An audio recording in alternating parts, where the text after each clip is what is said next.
This is Will walking on the Walk for Liberty. Today is September 6th, 2008, day 126.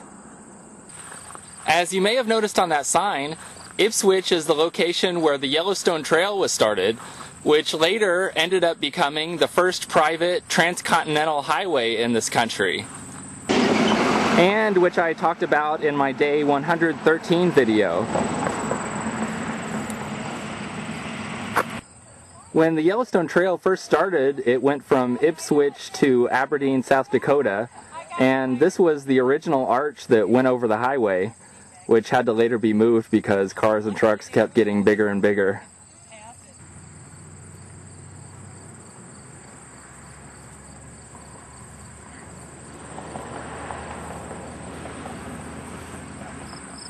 One little interesting fact to add about the Yellowstone Trail, I believe I had mentioned in my previous Yellowstone Trail video that at the time the Yellowstone Trail was built, the federal government wasn't interested in building or maintaining roads.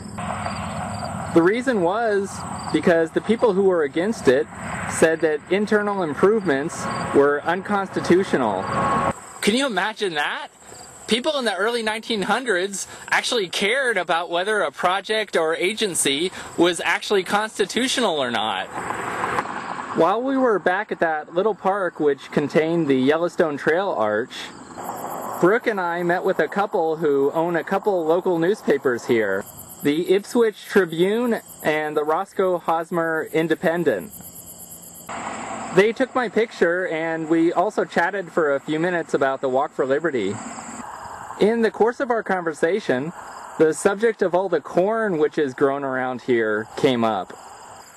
They said that up until a few years ago, corn was very rarely grown around here because the climate and soil here just aren't good for it.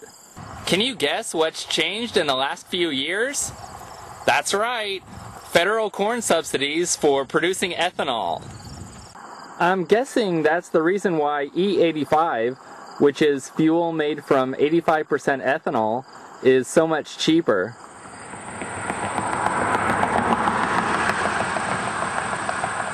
However, the federal government subsidizing corn for the production of ethanol is misguided for so many reasons.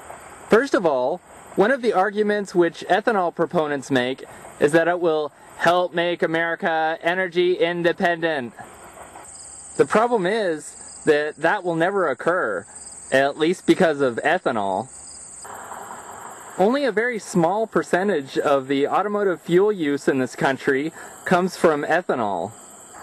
For America to become energy independent because of ethanol, many, many more times the amount of farmland would have to be devoted to corn production. Grocery prices have already been getting higher because of the amount of farmland which is being switched to producing ethanol. Can you imagine how much higher grocery prices would get if many more times the amount of farmland were switched to growing corn so that ethanol could be produced? The other major argument for ethanol production is that it saves energy and is better for the environment. That is just completely wrong.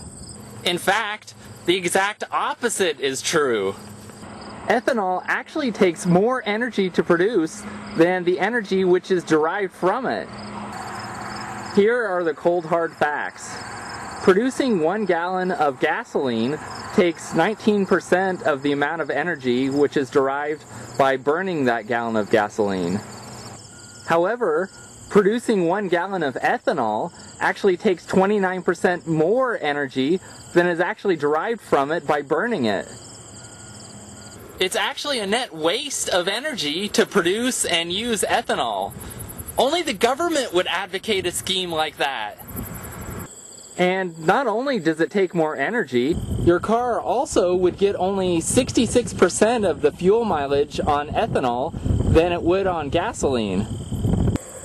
So if your car normally gets 30 miles a gallon, if you were able to run it on ethanol, it would only get 20 miles a gallon. For each of these reasons, producing and using ethanol actually causes more pollution and is worse for the environment than gasoline is. Extra fossil fuels are being burned just to produce it.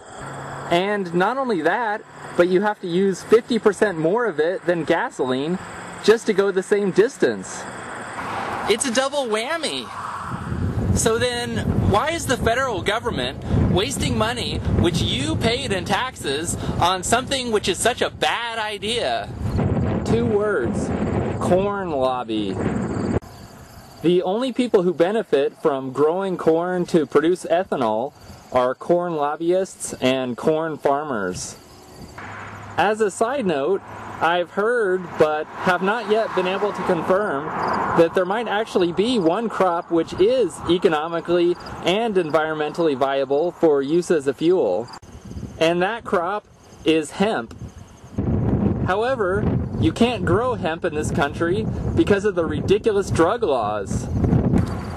Even though, as Ron Paul says, to get high off of hemp, you'd have to smoke a cigarette as big as a telephone pole. But that's a subject for a different day. I walked over 20.5 miles today, and here are my GPS coordinates. This is Will Buchanan for blog.walkforliberty.com, signing off.